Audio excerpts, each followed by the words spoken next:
جتني المشاعر من ذرى المجد بكتاب عن أم خالد أقراه بالنيابة لإخوانها وخواتها وكل الأحباب اللي لهم في القلب قدر ومهابة.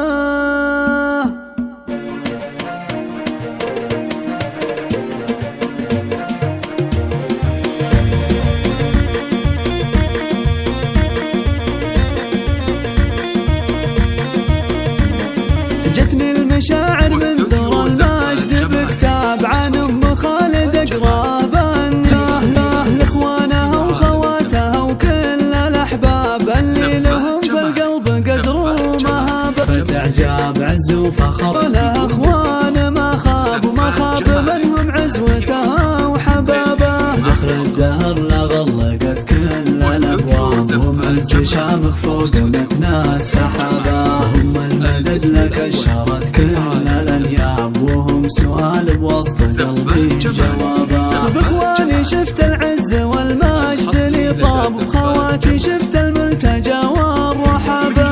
وقفوا بحفل بنيتي أماني ذراب وتم الفرح واشتد فيهم ركابة. واجمل عروس تميزت بين الأصحاب بأخوالها وخواتها والقرابة.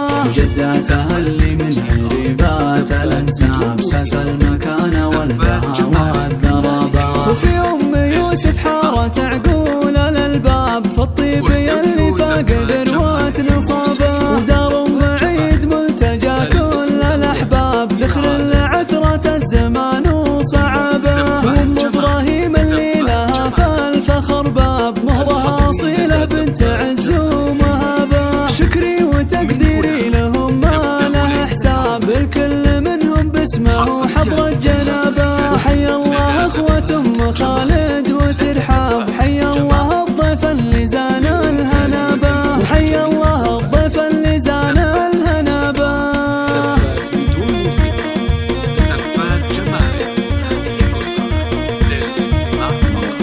جتني المشاعر من ذرى المجد بكتاب عن أم خالد أقراه بالنيابة لإخوانها وخواتها وكل الأحباب اللي لهم في القلب قدر بالنيابة لإخوانها وخواتها وكل الأحباب اللي لهم في القلب. فتعجاب عز وفخر في عزوتي وخير الآباء اللي لهم في خاطري عز ما غاب عن دنيتي ذخره ولا صاك بابه. هم عزوتي وهم بإخواني شفت العز والمجد لي طاب بخواتي شفت الملتجى والرحمة. بإخواني أماني ذراب وتم الأماني ذراب وتم الفرح واشتدتها والقرابة.